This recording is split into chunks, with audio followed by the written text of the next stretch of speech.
વડોદરાની ઘટના અનેક પરિવારમાં માતમ લઈને આવી છે, પરંતુ વડોદરાનો એક એવો પરિવાર છે કે જેના પર દુઃખનો આભ તૂટી પડ્યો છે। આ પરિવારના 3 સંતાનો પિકનિક માટે ગયા, પરંતુ કાળ 3માંથી 2 સંતાનોને ભરખી ગયું। 17 વર્ષ સુધી મન્નત માંગ્યા બાદ જે પરિવારમાં આશિયાનો જન્મ થયો હતો, તે આશિયા અને તેના કાકાના દીકરા રિયાન હારૂન ખાલીફનું મોત થયું છે। આશિયાની નાની બહેન અનાયા પણ બોટમાં હતી, તે પણ પાણીમાં ડૂબી હતી, પરંતુ તેને બચાવી લેવામાં આવી। તો બીજી તરફ અનેક મન્નત માંગ્યા બાદ મળેલી આશિયા હવે આ દુનિયામાં નથી રહી। આશિયાના માતા પિતા પણ આ આઘાતને સહન કરવાની શક્તિ નથી રાખતા, તેઓએ પણ હોસ્પિટલમાં દાખલ કરવા પડ્યા છે। હાલ તો સમગ્ર પરિવારમાં શોકનો માહોલ જોવા મળી રહ્યો છે।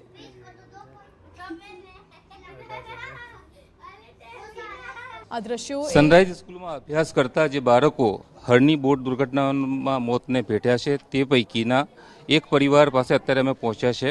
આ પરિવારમાં 17 વર્ષે દીકરીનું આગમન થયું હતું। આસિયા નામની જે 10 વર્ષીય બાળકી છે, તે અને તેના ભાઈ રિયાનનું આ દુર્ઘટનામાં મોત નીપજ્યું છે। આપણી સાથે કુતબુદ્દીન ખલીફા, આ બંને જે ભાઈ બહેન છે, તેઓના મોટા પપ્પા છે। કુતબુદ્દીનભાઈ, પહેલાં તો શું આપને જાણકારી મળી હતી આ દુર્ઘટના બની હતી? અમને મીડિયાથી જેને જાણકારી મળી હતી કે મોબાઈલમાં આવ્યું હતું કે ભાઈ આવી દુર્ઘટના વડોદરામાં બની છે। જ્યારે અમે સ્કૂલમાં ગયા તો 2 કલાક લગી અમને ગોલ ગોલ ફેરવામાં આવ્યા। અમને શાળામાં જઈને કીધું કે ભાઈ બાળકોએ જાણ તો બતાવો કે એમની માતાઓ બહાર બીમાર પડી છે, બેહોશ થઈ ગઈ છે, કોઈ બતાવવા તૈયાર નહીં।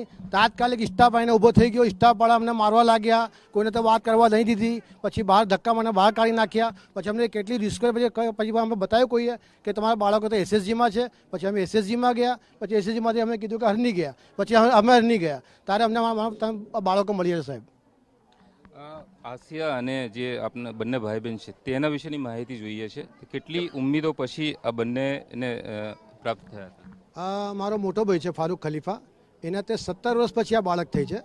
સાહેબ, ઘણી મન્નતો મુરાદે બધી બાધા રાખીને બાળક થયું। હવે એક વસ્તુ સમજી લો, 17 વર્ષનો બાળક છે તો એની ઉંમર તો અત્યારે 50 લગભગ થઈ ગઈ, બરાબર છે। હવે એ માણસ તો ઘરનો ચિરાગ ઓલી ગયો। હવે એક વસ્તુ સાહેબ, એ કોના માટે કમાશે? માણસ મહેનત કેના માટે કરે છે? કે બાળકો માટે। આજે બાળક ઘરમાં ના હોય તો પછી માણસ કમાઈને કરશે હું? આ ગવર્મેન્ટની મોટી ભૂલ છે। સૌથી મોટી આ વડોદરા શહેર કમિશનર એ સાહેબની સૌથી મોટી ભૂલ છે કે તમે લોકો ત્યાં જઈને તમે દર વર્ષે તમે ચેક કરો, તમે ચેક તમે કર્યું કે ફાઈબરની બોટ હતી। હવે ફાઈબરની બોટમાં 11 માણસની કેપેસિટી છે, તમે 27 બાળકો તમે બની લઈ જાઓ, તો 27 બાળકોમાં કોઈને સેફટી બેલ્ટ નહીં, એમાં તમે બેહાડી લઈ ગઈ એકની ઉપર એક, એ બચારી બહેનો બી મરી ગઈ, ના બાળકો બધા મરી ગયા। નાના નાના ફૂલકા સાહેબ છે ને, નીચેથી કાઢીને ખીચીમાંથી કિચનમાંથી બધા કાઢેલા છે।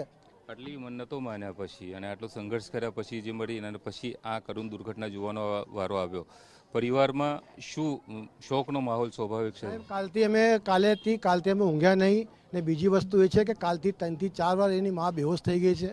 એના દવા પીવડાવી અમે 2-3 વાર હોશમાં લાવ્યા છે। છોકરાના પપ્પાને પણ ત્યાં તાત્કાલિક દવાખાનામાં એડમિટ કરેલા, પછી ત્યાં લોકોને અમે લઈને આવ્યા છીએ। સાહેબ, તમે ઘરના દવા જઈ જાઓ સાહેબ, જોતા તો સાહેબ તમે સાહેબ 100% સાહેબ તમે રડી પડશો। એક જ પરિવારના જ્યાં 2 જીવનદીપ બુઝાયા છે, તે પરિવારના મોભી કુતબુદ્દીન ખલીફા, આસિયા નામની જે દીકરી હતી, તે 17 વર્ષે તેના માતા પિતાને મરી હતી, અનેક સંઘર્ષો બાદ મરી હતી, પરંતુ તંત્રના પાપે આજે તેને જીવ ગુમાવ્યો છે। 3 એક જ પરિવારના જે 3 સંતાનો હતા, તે આ પ્રવાસમાં ગયા હતા। સદનસીબે એક જે દીકરી હતી, એક વિદ્યાર્થીની હતી, તેનો જીવ બચી શક્યો છે, પરંતુ કમનસીબે 2નો જીવ બચાવી શકાયો નથી તંત્રના પાપે। કેમેરામેન તોસીફ મલિક સાથે યુનુસ ગાઝી, TV9 વડોદરા।